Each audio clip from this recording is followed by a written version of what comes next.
24 millions d'adultes vivent actuellement avec le diabète. L'on estime que ces nombres devraient augmenter de 129% pour s'établir à 55 millions d'adultes d'ici 2045. Cette alerte de l'Organisation mondiale de la santé a fait en sorte que votre émission, aujourd'hui Santé en priorité, s'est décidée d'en parler, mais avec l'un des types principal du diabète. Il s'agit bien du diabète sucré. Nous en parlerons avec le docteur Elvis Otenga, qui est médecin généraliste à l'hôpital général ex-Mamaemo, ici à Kinshasa, capitale de la République démocratique du Congo. Une fois de plus, fidèles téléspectateurs de la télévision numérique C24+, et aussi nos internautes, nous vous disons soyez les bienvenus dans cette émission. Alors docteur, bonjour. Bonjour madame. Et surtout, soyez les bienvenus. Merci. Vous allez bien? Oui, je vais très bien. Ok, alors qu'est-ce que la population peut retenir par rapport à ce qui concerne le diabète sucré? Est-ce que pouvons-nous avoir une explication plus succincte en ce qui concerne cette maladie? Merci beaucoup madame pour la question. Effectivement, le diabète sucré, comme vous le dites, c'est une maladie dont la caractéristique principale est l'augmentation du taux de sucre dans le sang. Voilà pourquoi on appelle ça diabète sucré.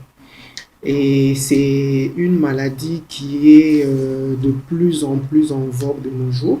Vous l'avez dit d'ailleurs en introduction, c'est plus de 24 millions de personnes qui vivent avec. Et surtout, ce qui nous intrigue, c'est la prévalence qui évolue de manière presque exponentielle. Vous voyez, quand on parle de plus de 100% de personnes, ou plus de 100% en termes de prévalence, c'est quand même beaucoup. Alors, comment se manifeste le diabète sucré dans le corps humain? Alors, le diabète sucré dans le corps humain, il se manifeste par des signes que vous pouvez facilement reconnaître. Et ce sont des signes qui évoluent très lentement. Ça peut être une fatigue inexpliquée. Vous pouvez avoir cette envie-là de boire fréquemment et par conséquent d'uriner aussi fréquemment. Vous pouvez aussi constater que vous êtes en train de maigrir alors que vous vous alimentez correctement. Et dans certains cas, c'est la vision qui peut commencer à s'assombrir. Vous allez voir quelqu'un qui vous dit que non, je vois plus clair, je vois flou. Vous voyez, ce sont là les quelques signes qui peuvent pousser peut-être une personne à consulter ou qui peuvent nous orienter vers le diabète chez une personne. Merci, docteur Elvis Otenga, pour toutes ces précisions. Alors, je reviens à vous par rapport à cette question qui me vient à l'esprit tout à l'heure. Alors, vous avez parlé de la prévalence. Qu'est-ce qui est à la base de cette prévalence-là? Qu'est-ce qui fait qu'aujourd'hui, qu'on ait beaucoup de gens qui souffrent de cette maladie? Alors, ce qui fait qu'aujourd'hui, beaucoup de gens souffrent de cette maladie, c'est d'abord le fait que l'espérance de vie a évolué. On vit beaucoup plus longtemps. Et aussi, c'est les habitudes de vie que nous adoptons. Parce qu'en fait, permettez-moi l'expression, on dit que le diabète, c'est presque une maladie de l'occidentalisation de la population. Bien que on reconnaît aussi que c'est beaucoup plus dans les pays à moindre revenu que la maladie est de plus en plus en train d'exploser. Alors, qu'en est-il des causes? Alors, pour ce qui est des causes, il y a plusieurs causes qui peuvent faire qu'une personne puisse devenir diabétique. Mais nous allons retenir certaines causes, surtout qui nous concernent et qui concernent nos populations ici à Kinshasa. Parmi les causes que nous pouvons retenir, il y a déjà le vieillissement de la population. Donc, quand on atteint un âge, par exemple au-delà de 40-45 ans, on est prédisposé à faire le diabète. Alors, les habitudes de vie, les habitudes alimentaires, tout ça, ce sont des choses, des causes qui peuvent entraîner l'éclosion du diabète. C'est-à-dire, quand on mange trop gras, trop sucré, trop salé, ou alors quand on ne fait pas beaucoup d'exercice physique. Donc, ce sont là les quelques causes qui peuvent faire qu'on développe le diabète. Et par-dessus tout, il faut mettre l'hérédité, parce que quand on a un des parents ou les deux parents qui sont diabétiques, on est plus susceptible de développer également le diabète. Parlons de l'hérédité. Quelqu'un qui vit dans une famille où presque tout le monde est diabétique, quel devrait être le comportement de cette personne? Alors, c'est une personne qui a un risque très élevé parce que sur le plan scientifique, on dit déjà que quand les deux parents sont diabétiques, c'est au moins 70% de chances de développer également le diabète. Donc, c'est une personne chez qui nous allons recommander la prévention et peut-être un dépistage précoce pour éviter les complications parce que c'est beaucoup plus ça le problème avec le diabète. Ce sont les complications qui sont très redoutables. Alors, lorsque la personne est atteinte du diabète sucré, quelle est la meilleure prise en charge? Alors, la meilleure prise en charge, madame, c'est la prise en charge qu'on a toujours faite en médecine, c'est de chercher à traiter la cause. Alors, on a dit ici que les causes, il y a par exemple le vieillissement. Donc là, vous comprenez déjà qu'on ne sait pas quoi faire avec. Il y a par exemple nos habitudes de vie. On a parlé de notre alimentation. Donc, pour une personne qui est déjà atteinte de diabète, il doit d'abord avoir une alimentation équilibrée. C'est une personne qui doit éviter la sédentarité parce que la sédentarité, c'est parmi les causes et les facteurs qui conduisent au diabète. Donc, déjà avec des mesures d'hygiène de vie et des mesures alimentaires, on peut, au début de la maladie, améliorer son état. Alors, c'est quand ces mesures-là ne savent pas pallier aux conséquences du diabète qu'on est obligé de fois de prescrire maintenant des médicaments. Alors, quelles sont les complications qui peuvent surgir lorsqu'on souffre du diabète sucré? Alors, les complications, madame, il y en a beaucoup.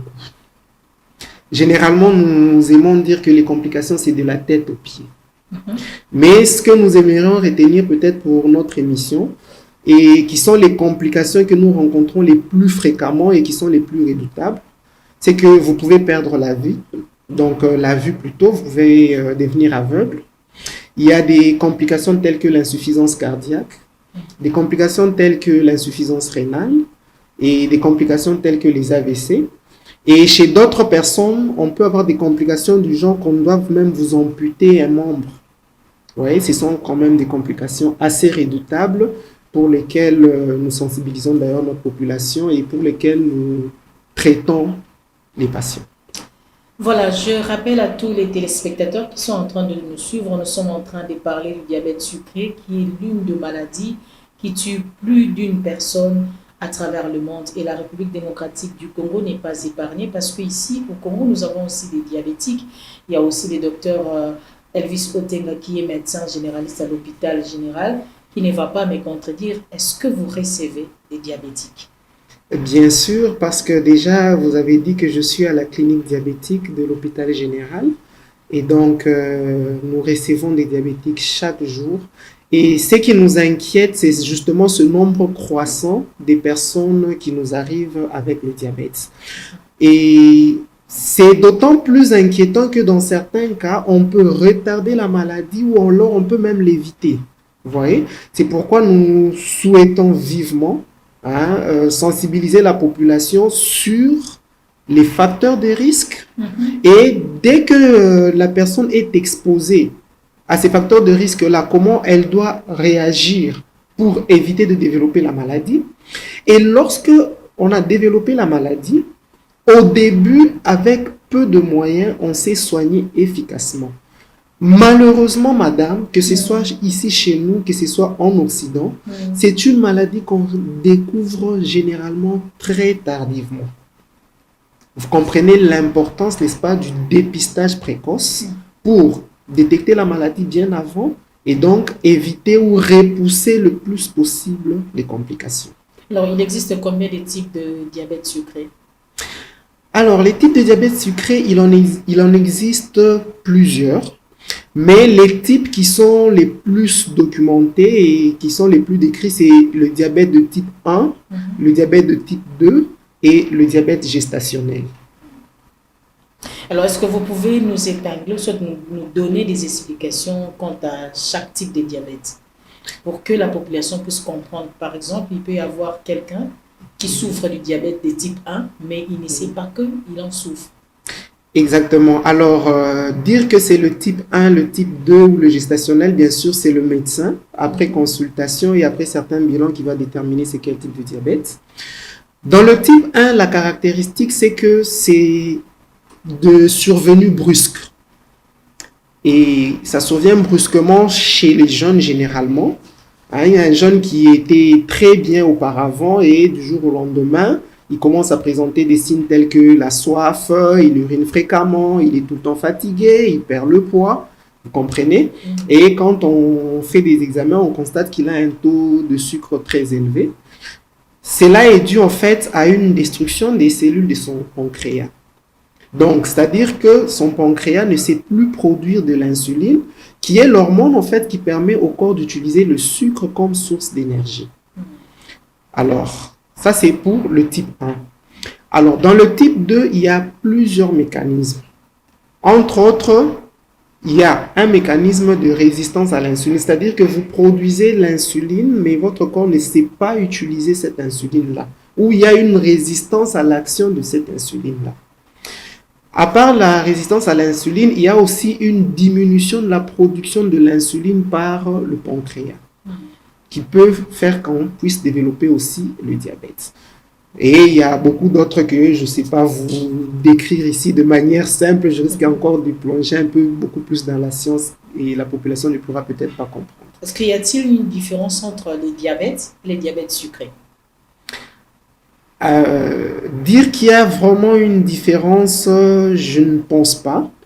Parce qu'en fait, le diabète, madame, si vous permettez, je vais l'expliquer de par son étymologie. Hein. C'est un mot latin qui veut dire passer à travers. Okay. Pourquoi passer à travers? Parce qu'en fait, c'est parti du constat que les personnes chez qui on découvrait le diabète, c'était des personnes qui buvaient beaucoup d'eau et qui urinaient aussi beaucoup.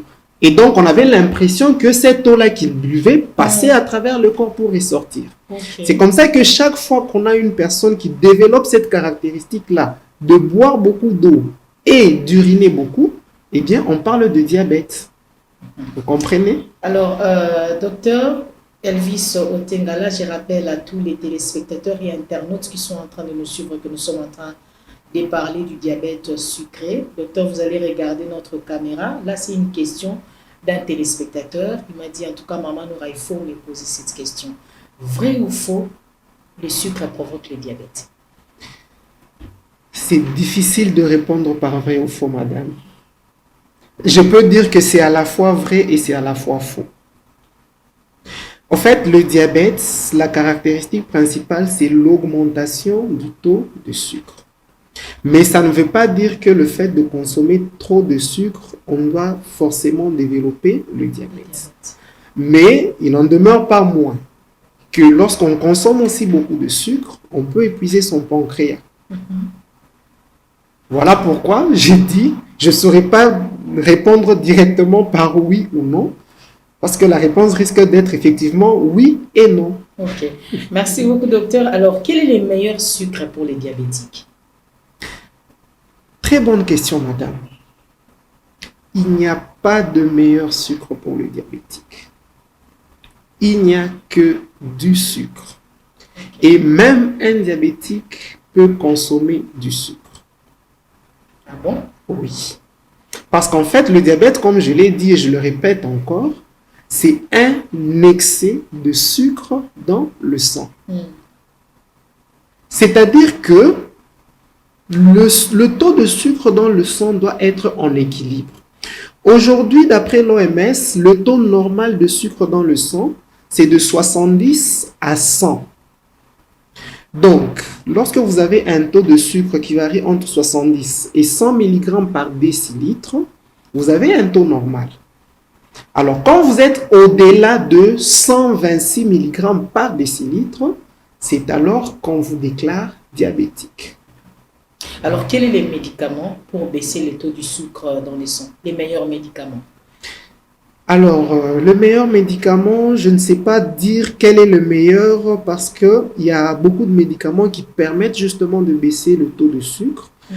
Mais le médicament par excellence, je pourrais dire que c'est l'insuline même parce que tout naturellement, nous naissons avec un organe qui s'appelle le pancréas et qui nous produit de l'insuline qui nous permet d'utiliser notre sucre. Donc, quand quelqu'un présente un problème d'hyperglycémie, c'est-à-dire de taux élevé de sucre dans le sang, quel que soit le type de diabète, on peut donner de l'insuline. Et surtout si le taux est très élevé, par exemple des taux au-delà de 200 mg par décilitre, pour éviter les complications qui sont très redoutables, madame, c'est mieux de donner d'abord l'insuline. Alors, docteur, vous êtes là, ça fait plus d'une année, ou soit je peux dire même des années que vous traitez les diabétiques à travers la capitale congolaise qui est Kinshasa. Alors, est-ce possible qu'une personne atteinte du diabète puisse guérir? Est-ce que le diabète est une maladie incurable ou curable? Très bonne question, madame.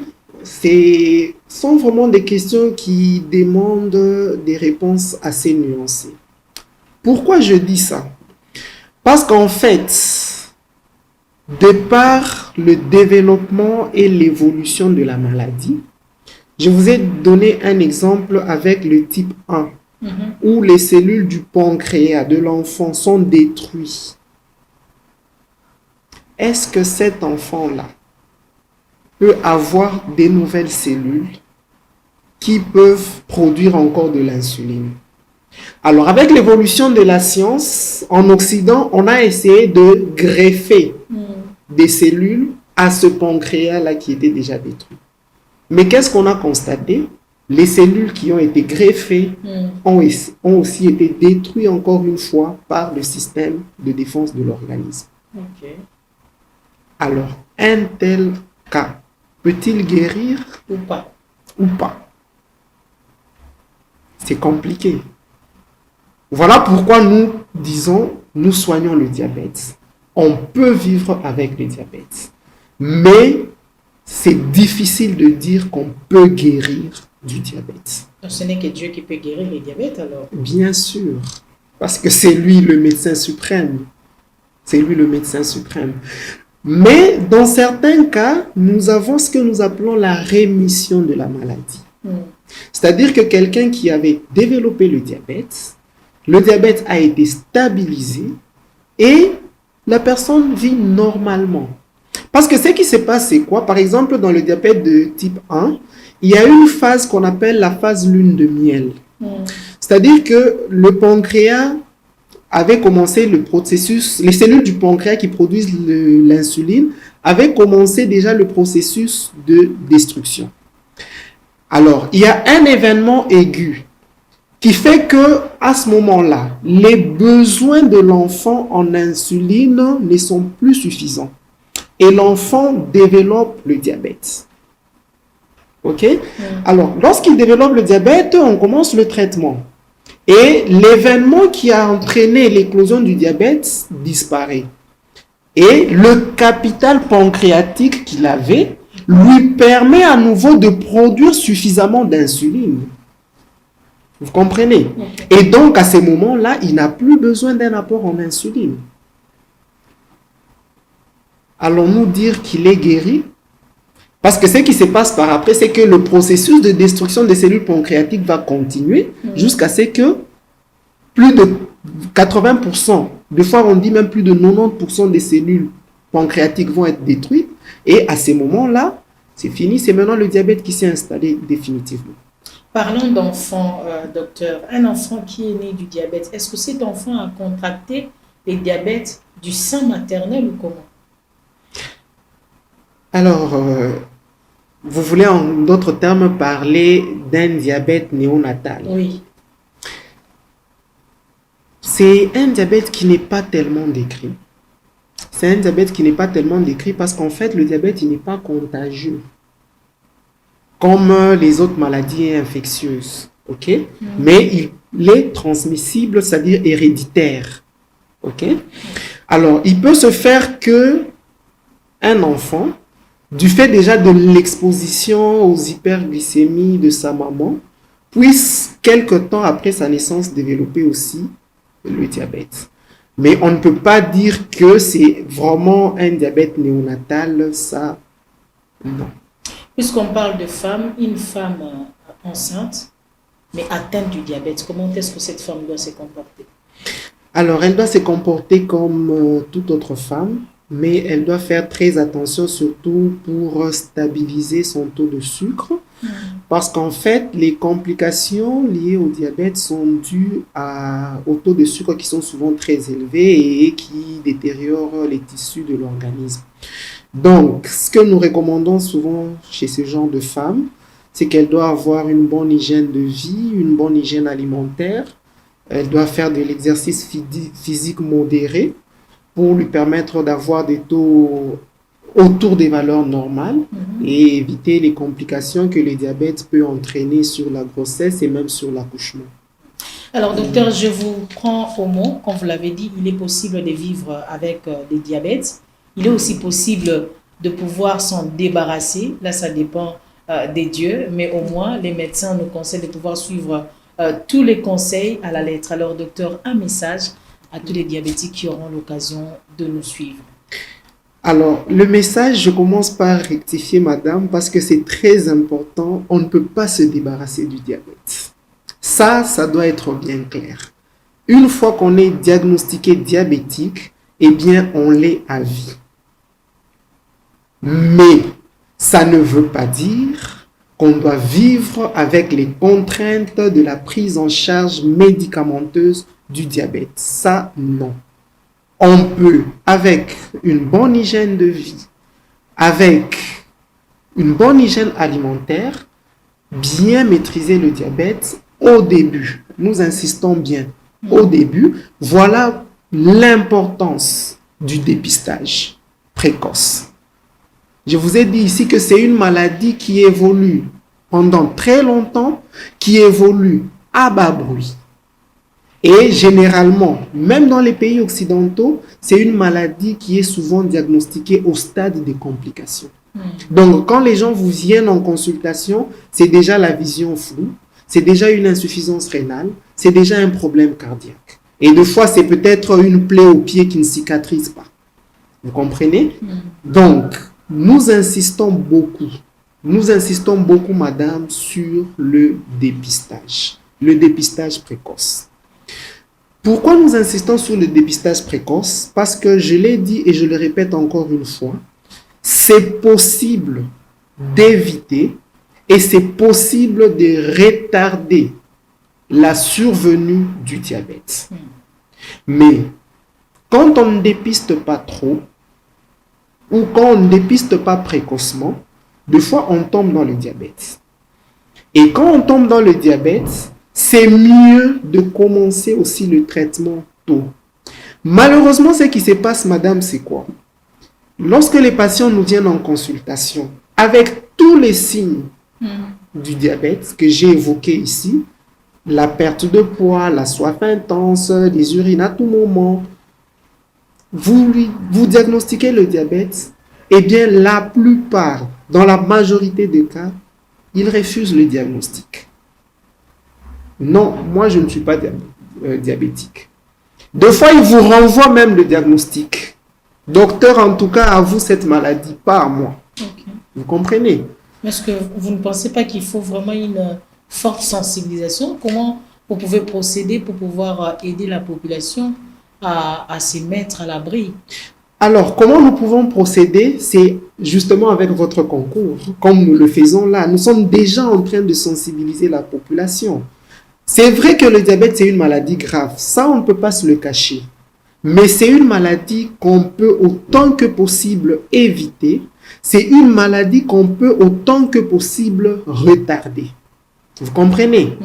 Alors, ce que nous faisons, c'est que déjà lors des émissions comme celle-ci, nous encourageons la population. Lorsque vous savez déjà que vous avez un âge au-delà de 45 ans, lorsque vous savez que dans votre famille, vous avez un parent qui est diabétique, lorsque vous savez que vous êtes par exemple en surpoids, parce qu'il faut parler aussi du surpoids et de l'obésité comme facteur de risque de déclenchement du diabète. Alors, lorsque vous avez déjà ces facteurs de risque-là, n'attendez pas que vous puissiez avoir une vision floue. N'attendez pas que vous puissiez avoir une plaie qui ne cicatrise pas pour venir consulter. Venez le faire ne fût-ce qu'une fois l'an. Vous comprenez? C'est de cette façon-là qu'on peut diagnostiquer tôt la maladie et éviter les complications. C'est de cette façon-là qu'on peut éviter de développer la maladie. Vous comprenez? Ça, c'est vraiment tout ce que nous pouvons faire à notre niveau. Et j'insiste encore une fois, madame, le diabète, c'est une maladie qu'on peut éviter. Le diabète, c'est une maladie qu'on peut repousser le plus longtemps possible, même quand on est prédisposé. Voilà, merci beaucoup, docteur Elvis Otenga, pour toutes ces précisions. J'espère que les téléspectateurs et les internautes ont pu retenir quelque chose en ce qui concerne les diabètes sucrés. Il est possible d'éviter, il est aussi possible de pouvoir repousser les diabètes sucrés. Alors, si par exemple vous êtes dans ces cas, en tout cas, courez vite dans un centre hospitalier. Et là, les médecins vous diront qu'est-ce que vous devez faire. Quant à nous, santé en priorité, nous sommes là pour vous pouvoir vous mettre à l'abri de certaines maladies. Voilà pourquoi nous avons fait appel au docteur Elvis Otenga. Docteur Elvis Otenga, merci beaucoup d'avoir répondu à toutes nos questions. Merci beaucoup, madame. J'espère que ce ne sera pas la dernière fois. Pas du tout. Okay, merci beaucoup.